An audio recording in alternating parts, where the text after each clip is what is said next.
दोस्तों, आज के वीडियो में देखेंगे रीजनिंग के इम्पोर्टेंट प्रश्न। सभी प्रश्न महत्वपूर्ण हैं दोस्तों, पूरा वीडियो देखेंगे सब कुछ समझ में आएगा। तो चलिए स्टार्ट करते हैं। पहला प्रश्न है, दिए गए विकल्पों में से लुप्त संख्या ज्ञात करो। आपके पास चार विकल्प हैं, चार विकल्प में से कोई एक संख्या यहाँ पर एक्स की जगह पर आएगी, ठीक है। लेकिन आपको यहाँ पर इसे करने का तरीका अगर मालूम है तो आप कर पाएंगे, नहीं मालूम तो नहीं कर पाएंगे। सबसे पहला तरीका तो ये होता है कि कॉर्नर पे जब आपका यहाँ पर एक्स है तो या तो कॉर्नर की तरफ आप ऐसे सॉल्व करेंगे इस प्रश्न को, ऐसे, या फिर ऐसे सॉल्व करेंगे प्रश्न को, ठीक है, इस तरीके से। एक तरीका हमारा ये भी होता है कि जिस तरफ बड़ी संख्या होती है उस तरफ हम प्रश्न को सॉल्व करते हैं।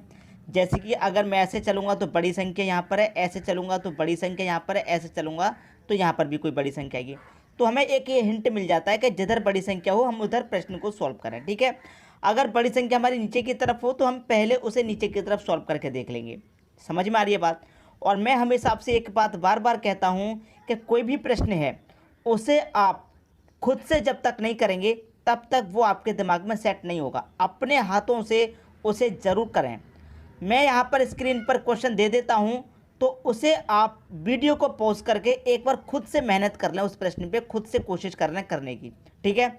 जैसे कि मैं इस तरीके से ऐसे प्रश्न को सॉल्व करूं, ठीक है। 8 है, 3 है, 21 है। 8 और 3 से मैं 21 बनाऊं तो क्या बन पाएगा? बिल्कुल बनेगा, कोई ना कोई तरीका ज़रूर होगा। वैसे तो बनता नहीं है, लेकिन रीजनिंग का मतलब ही लॉजिक है। 8 और 3 से 21 बनाइए। अब देखिए क्या बनेगा। अगर मैं 8 और 3 दोनों का मल्टीप्लाई कर दूं, 8 त्रिका कितना होता है भाई? 24 होता है। लेकिन हमको कितना चाहिए? 21 चाहिए। ये तो 24 आया है, हमको चाहिए 21। तो 21 कैसे मिलेगा? 8 का मल्टीप्लाई हमने 3 से किया है और इस 3 को ही अगर हम इसमें से माइनस कर दें तो 24 में से 3 जाएगा, अब 21 बनेगा आपका, ठीक है। 21 बन गया। अब जो नियम यहाँ पर लगा है वही नियम यहाँ पर भी लगना चाहिए। दोनों का मल्टीप्लाई 6 5 30, ठीक है। यहाँ देखिए 3 से मल्टीप्लाई किया था, 3 को माइनस यहाँ 5 से करना तो 5 को माइनस करेंगे। अब 30 में से 5 जाएगा, कितना आएगा? 25। और यहाँ पर आपको 25 ही दे रखा है, बिल्कुल सही है। वही लॉजिक यहाँ पर लगा दो। 12 दूने का 24, ठीक है। यहाँ 3 माइनस किया, यहाँ 5, तो यहाँ पर 2 माइनस कर देंगे। अब 24 में से माइनस कर देंगे 2, आपका आंसर कितना आ जाएगा? 22 आ जाएगा। और 22 किस ऑप्शन में है ये देखिए आप, 22 दे रखा है सी ऑप्शन में, आंसर आ गया। अब कितने बच्चे ऐसे हैं जिन्होंने मुझसे पहले आंसर कर दिया था? इस बात को कमेंट बॉक्स में जरूर बताइए करें, ठीक है। मुझसे पहले ही कैलकुलेशन में लग जाया करें प्रश्न को देखते ही, ठीक है। अब देखेंगे अगला प्रश्न। अगला प्रश्न है, दिए गए विकल्पों में से लुप्त अंक ज्ञात करो। यहाँ पर भी हम देखेंगे एक हमारे पास लुप्त संख्या है, क्वेश्चन मार्क है। यहाँ पर कौन सी संख्या आएगी ये आपको बताना है। 8, 64, 216 संख्या देखेंगे बढ़ते हुए क्रम में है, बढ़ती ही जा रही हैं, ठीक है, बढ़ती ही जा रही हैं संख्या। लेकिन किस फॉर्म में बढ़ रही हैं, किस लॉजिक से बढ़ रही हैं, वो आपको पता करना है। अगर वही तरीका आपने पता कर लिया फिर आप आंसर दे देंगे। अब जैसे कि मैं कहूँ कि 8 का स्क्वायर 64 होता है, ठीक है। 8 का स्क्वायर 64 होता है, क्या 64 का स्क्वायर ये होता है? बिल्कुल भी नहीं, ठीक है। अब तरीके से करेंगे प्रश्न को तो अभी सॉल्व हो जाएगा। जैसे कि मैं यहाँ पर करूँ कि ये 2 8 जो दे रखा है ये क्या होता है? हमारा 2 का क्यूब होता है, ठीक है, सिंपल है। और ये जो 64 दे रखा है ये क्या होता है भाई? ये आपका 4 का क्यूब होता है, ये बात भी बिल्कुल सही है। और यहाँ पर 216 दे रखा है, ये क्या होता है? ये 6 का क्यूब होता है, बिल्कुल सही है। अब यहाँ पर किस संख्या का क्यूब आएगा भाई? 2 का क्यूब, 4 का क्यूब, 6 का क्यूब। 2 4 6 सम संख्याएं चल रही हैं, 2 के बाद सम संख्या 4, 4 के बाद सम 6, 6 के बाद सम 8 आ जाएगा। और 8 का क्यूब होगा यहाँ पर, 2 का क्यूब, 4 का क्यूब, 6 का क्यूब, 8 का क्यूब। और 8 का क्यूब हमारा होता कितना है? 8 का क्यूब होता है हमारा 512। 8 का क्यूब होता है 512। और 512 किस ऑप्शन में है ये देख लीजिए, बी ऑप्शन में 512 है। ये आपके प्रश्न का सही आंसर हो गया। क्लियर सभी को प्रश्न? अब देखेंगे हम अगला प्रश्न। अगला प्रश्न है, लुप्त संख्या ज्ञात कीजिए। देखिए दोस्तों, आपके पास यहाँ पर 3 सर्कल दिए गए हैं अलग अलग, ठीक है। अब पहले सर्कल में जो लॉजिक होगा वही लॉजिक दूसरे सर्कल में भी लगेगा और उसी लॉजिक से तीसरे सर्कल में आपको आंसर मिलेगा, जो कि तीसरे सर्कल में आपको एक्स दे रखा है, ठीक है। अब देखिए पहले सर्कल की बात करें, मैंने आपको एक बात ये बताई अभी अभी कि जिधर बड़ी संख्या होती है प्रश्नों को हम उधर की तरफ ही ज़्यादा सॉल्व करते हैं। जैसे कि इस सर्कल में बात करूँ, 1 है, 8 है, 27 है, ठीक है, 1 8 27। अब देखिए मैं क्या करूँ यहाँ पर, अगर इस 1 की बात करूँ, इस 1 की, तो अगर मैं इस एक की बात करूं, अगर मैं इस एक का क्यूब करूं, एक का क्यूब करूं तो एक ही रहेगा, ठीक है। एक का क्यूब किया मैंने एक। अब यहाँ पर मेरे पास 8 है, अगर मैं 2 का क्यूब करूँ तो मुझे 8 मिलेगा, और अगर मैं 3 का क्यूब करूँ तो मुझे 27 मिलेगा। तो यहाँ पर 1 का क्यूब है, 2 का क्यूब है और 3 का क्यूब है। अब आगे चलते हैं, यहाँ पर देखिए ये 64 है, ये क्या होता है 4 का क्यूब होता है। ये 125 है, ये क्या होता है 5 का क्यूब होता है। ये 216 है, ये क्या होता है 6 का क्यूब होता है। बिल्कुल सही कह रहा हूँ मैं। 1 का क्यूब 1, 2 का क्यूब 8, 3 का क्यूब 27, 4 का क्यूब 64, 5 का क्यूब 125, 6 का क्यूब 216। अब आगे आ जाइए, यहाँ पर आएंगे 343, ये कितने का क्यूब होता है भाई 7 का क्यूब होता है, ठीक है। ये 7 का क्यूब होता है। अब जब ये 7 का क्यूब है तो यहाँ पर देखिए ये 729 है, ये कितने का क्यूब होता है भाई ये 9 का क्यूब होता है। अब देखिए 1 2 3 4 5 6 7 8 रह गया, बीच में 9 है, 8 रह गया। तो 8 रह गया तो इसका मतलब यहाँ पर क्या आएगा 8 का क्यूब आएगा, और 8 का क्यूब होता है कितना है 512, यहाँ लिख देंगे 512। सी ऑप्शन आपके प्रश्न का बिल्कुल सही आंसर हो गया। 1 2 3 4 5 6 7 8 9। बात आगे समझ में। और जब आपने शुरुआत में प्रश्न को देखा होगा तो बहुत कठिन लगा होगा कि नहीं कर पाएंगे इसको। क्या अभी भी नहीं कर पाएंगे इतने आसान तरीके से बताने के बाद भी? कमेंट बॉक्स में जरूर बताइएगा। अब देखेंगे अगला प्रश्न। अगला प्रश्न है, एक छोटा सा सर्कल है, ठीक है, 5 है 6 है 125 है, यहाँ पर क्या आएगा? देखिए सर्कल वाला इस तरीके का जो प्रश्न होता है तो मैंने आपको कई बार बताया कि सबसे पहले आमने सामने रिलेशन बना करके देख लेते हैं। जैसे 5 के सामने 126 है तो 6 के सामने क्या आएगा? अब 5 के सामने 125 का मतलब क्या है? अगर आप इस 5 का क्यूब करें तो कितना होता है भाई 125 होता है। अब हमें तो दे रखा है 126, तो क्यूब में हम क्या करेंगे 1 प्लस करेंगे, 125 में 1 प्लस करेंगे तो ये 126 हो जाएगा। उसी तरीके से हम 6 का क्यूब करेंगे तो 6 का क्यूब कितना होता है 216।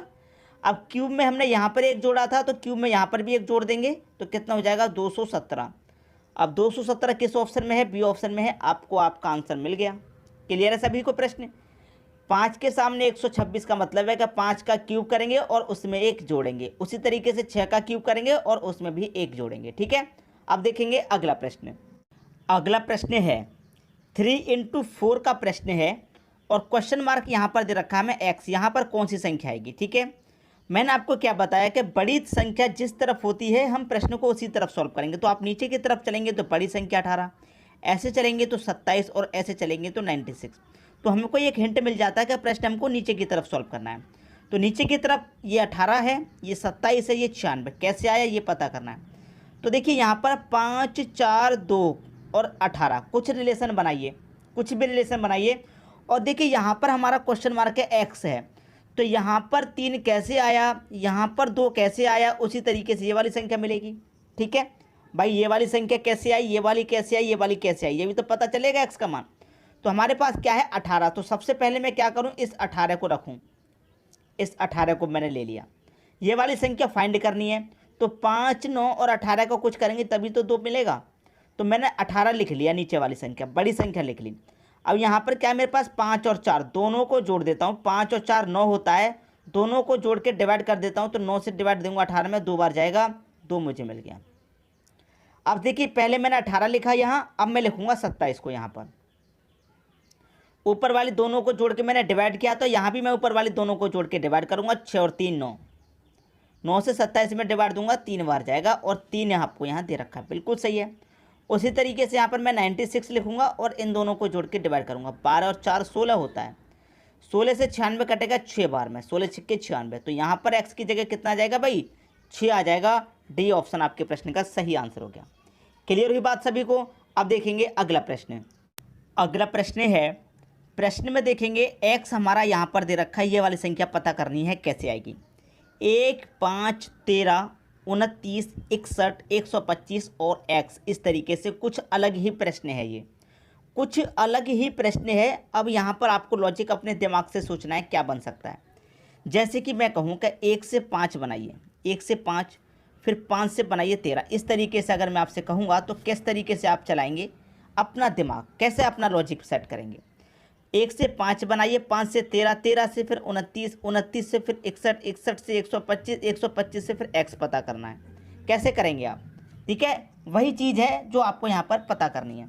अब मैं 1 से 5 पे बनाऊँ तो मैं क्या करूँ यहाँ पर, अगर मैं 1 का मल्टीप्लाई 2 से करूँ तो 2 रहेगा, और 2 में अगर मैं 3 जोड़ दूँ तो 5 रहेगा, ये 5 मिलेगा मुझे ऐसे। 1 का मल्टीप्लाई 2 से किया और उसमें 3 जोड़ा, अब 5 है तो मैं 5 का मल्टीप्लाई भी 2 से करूँ और उसमें भी 3 जोड़ूँ।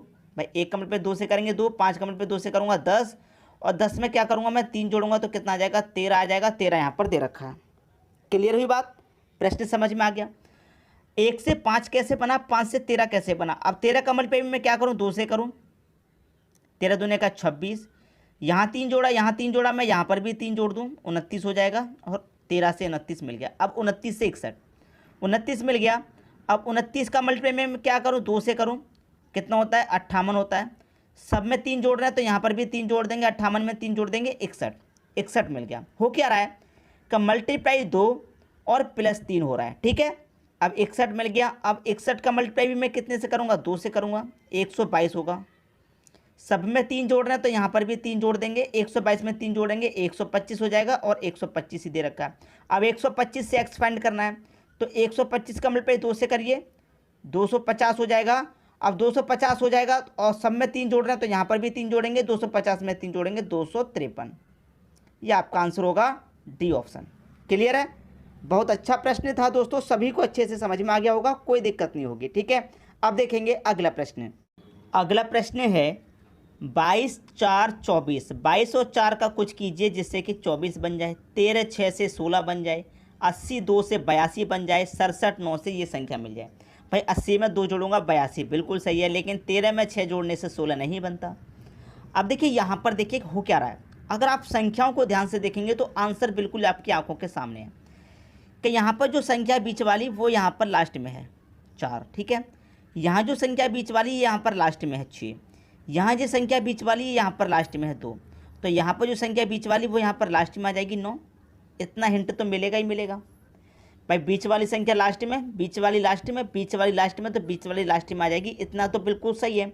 अब संख्याओं को थोड़ा और ध्यान से देखिए कि जो पहले वाली संख्या है वो यहाँ पर पहले है, ये जो पहले वाली संख्या यहाँ पर पहले है, ये जो पहले वाली संख्या यहाँ पर पहले है, तो ये जो पहले वाली संख्या वो यहाँ पर पहले आ जाएगी, मतलब 6 पहले आ जाएगा।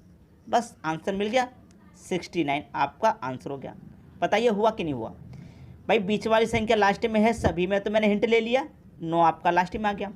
अब 2 यहाँ पर है, 2 यहाँ पर भी है, 1 यहाँ पर है, 1 यहाँ पर भी है, 8 यहाँ पर है, 8 यहाँ पर भी है, तो 6 यहाँ पर, तो 6 यहाँ पर होगा। 69 आपका आंसर आ गया। उम्मीद करूंगा कि सभी प्रश्न सबको अच्छे से समझ में आ गए, किसी भी प्रश्न में आपको कोई समस्या नहीं होगी। ठीक है दोस्तों, वीडियो देखने के लिए आपका